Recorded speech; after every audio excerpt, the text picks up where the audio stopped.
Alors, le Père Akafou, Serge Daniel, comme le Père Augustin l'a dit, vicaire à la paroisse Notre-Dame de l'Espérance d'Agamé-Paillé.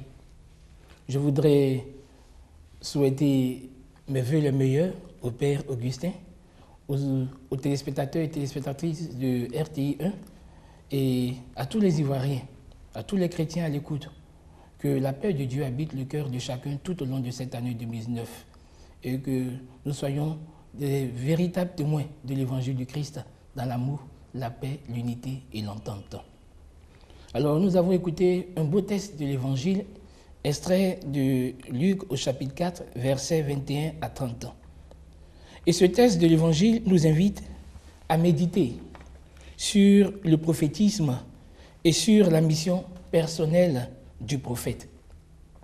Mais il faut rappeler que le prophète n'est pas d'abord seulement celui qui annonce l'avenir, mais celui qui parle au nom et à la place d'un autre, celui qui encourage et qui décourage, celui qui éveille la conscience du peuple.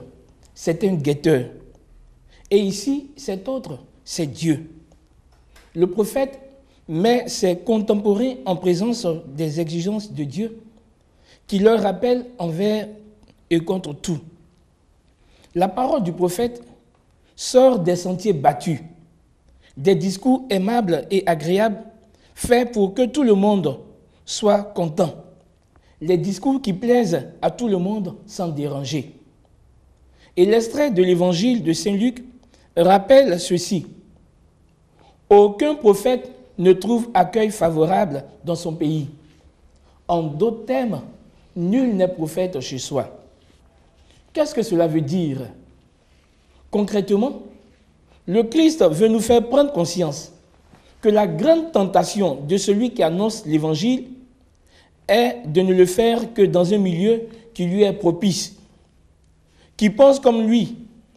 Certes, dans la synagogue de Nazareth, Jésus est bien accueilli comme un enfant de la région, car le prophète est solidaire de son peuple, pas dans le mal, mais dans le malheur et dans le bien.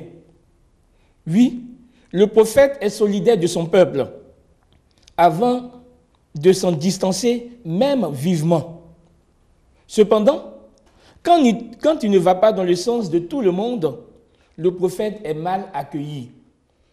Et la prédication de Jésus, nous le constatons dans l'Évangile, se termine mal, au point que son auditoire envisage même sa mort. Aujourd'hui, mes frères et mes sœurs, nous, membres de l'Église, rendus prêtres, prophètes et rois par le baptême, devons sans cesse rappeler à nos contemporains, ainsi que le Fils Jésus-Christ, la volonté de Dieu et revenir nous-mêmes à cette obéissance. Car il ne suffit pas de parler aux autres et pour les autres. Il nous faut avant tout parler à nous-mêmes.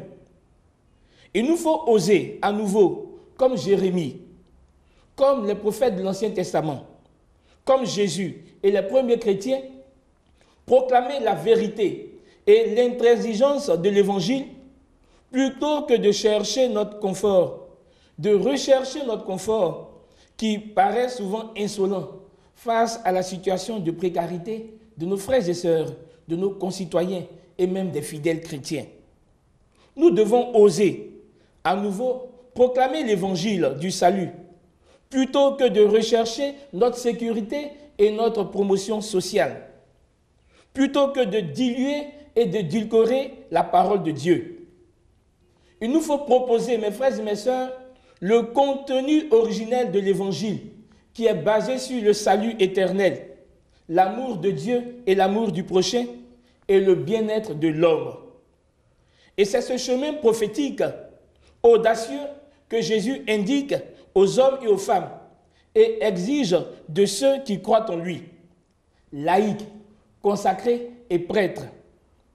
Il nous faut refuser, mes frères et mes sœurs, et rejeter les comportements sociopolitiques qui divisent, qui diabolisent et qui font de nous des sorciers en plein jour. Nous devons être la vision humaine et chrétienne originale de l'Africain, de l'Ivoirien, qui n'attend pas que Dieu vienne tout faire à sa place, mais qui prend conscience qu'il est un prophète et qui vit comme tel. Voilà, mon Père, le message que nous pouvons d'abord retenir de ces textes de l'Évangile. Merci, Père Akafou. Nous pouvons retenir une seule chose importante, c'est que le prophète n'est pas là pour faire plaisir aux gens. Oui. Le Christ lui-même l'a dit, oui. Si on traite ainsi le bois vert, du bois sec.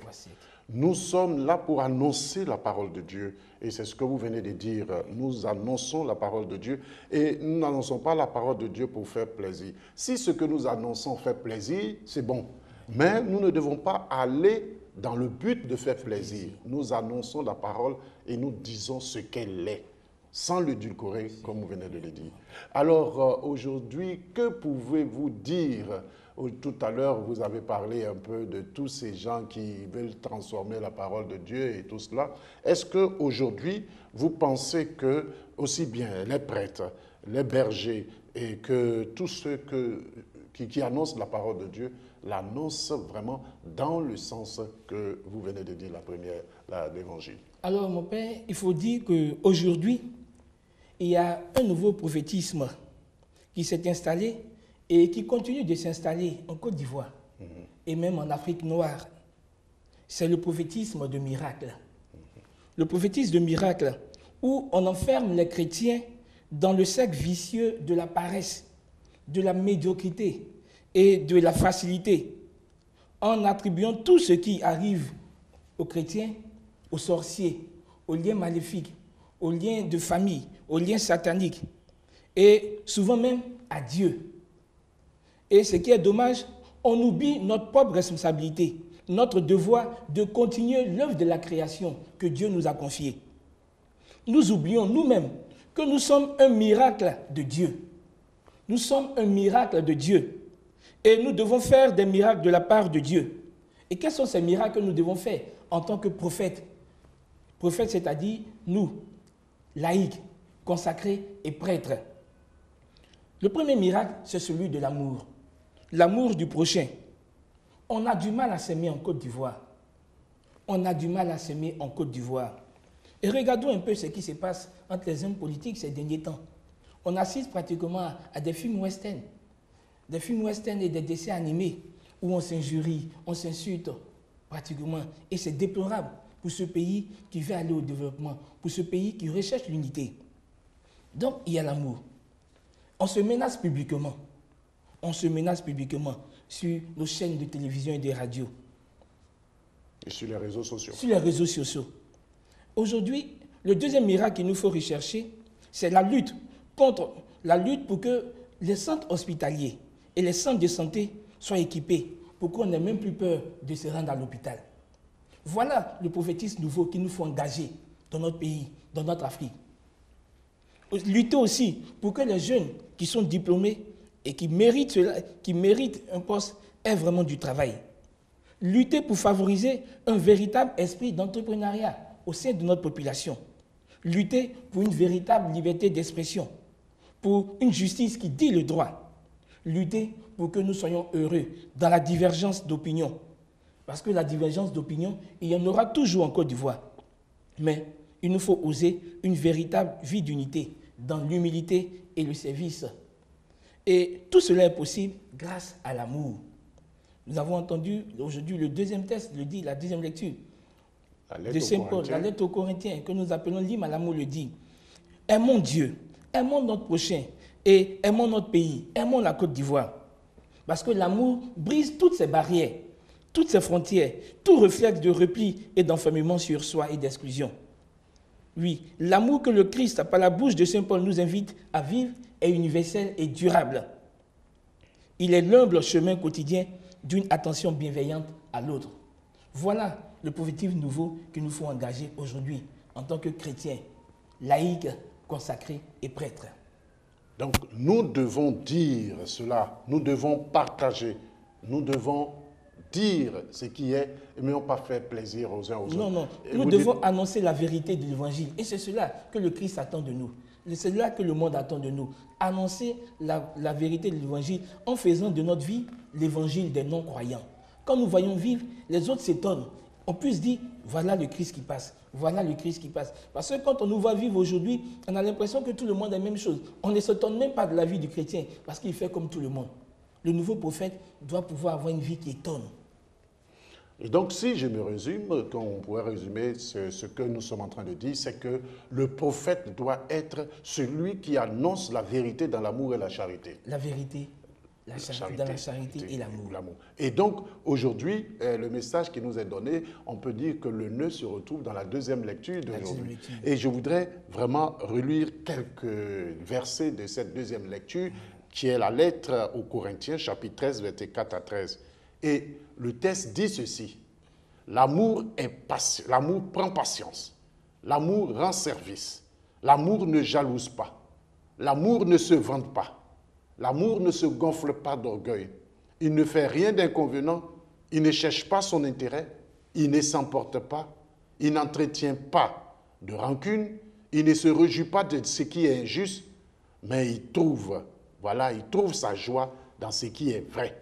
Il supporte tout, il fait confiance en tout, il espère tout, il endure tout, et l'amour ne passera jamais. Voilà une phrase forte, hein? Et moi, je pense qu'on pourrait même conclure avec ça, en disant, voilà, le fidèle laïc prend patience. Nos responsables politiques prennent patience. Nos fidèles laïcs rendent service. Nos hommes politiques rendent service au peuple. Il ne se jalouse pas. Il ne se jalouse pas. Il ne se gonfle pas d'orgueil. Il ne se gonfle pas d'orgueil. Voilà, il ne se vante pas. Il ne se vante pas. Ils ne font rien d'inconvénent. On dit, ils ne recherchent pas leur intérêt, mais ce qu'ils font, c'est pour les autres, pour le bien des autres. Aussi bien des laïcs et des hommes politiques, des hommes qui ont quelque chose à dire. Les responsables religieux. Voilà. Ils ne s'emportent pas. Oh, du moins, regardez notre monde. Comment entre nous on s'emporte aussi peu. Regardez les politiciens, comment est-ce qu'ils s'emportent. Voilà. Regardons même la vie dans nos paroisses, dans nos communautés. On s'emporte, on s'entredichit dans les groupes de prière. Mais quel prophète voulons-nous être pour notre monde? Quel prophète voulons-nous être pour notre pays, la Côte d'Ivoire? Quel prophète voulons-nous être pour notre Église? On nous dit qu'on ne garde pas, on n'entretient pas de rancune. On ne se réjouit pas de ce qui est injuste. Mais regardez, c'est bien fait pour lui. C'est bien fait pour eux. Voilà, on se réjouit. Voilà. Il fait confiance en tout, il espère tout, il endure tout. Et si on vit ainsi, l'amour ne passera jamais. Jamais. Chers téléspectateurs, je voudrais que nous puissions relire ce texte de 1 Corinthiens chapitre 13, versets 4 à 13. Et surtout, que nous puissions nous dire qu'en tant que prophète, comme vous l'avez dit, notre vie devrait être rythmée par l'amour. Ça devait être la base. Si nous mangeons avec amour. Si nous parlons avec amour. Si nous sommes en train de jouer, nous jouons avec amour. Si l'amour est la base de tout, écoutez mes frères et mes sœurs, rien ne pourra nous séparer de Dieu. Et je pense que c'est important, mon frère. En tout cas, cher Père, merci pour ce message, ce partage de la parole de Dieu. Je sais que nous retiendrons beaucoup de choses et c'est cela le plus important. Merci beaucoup.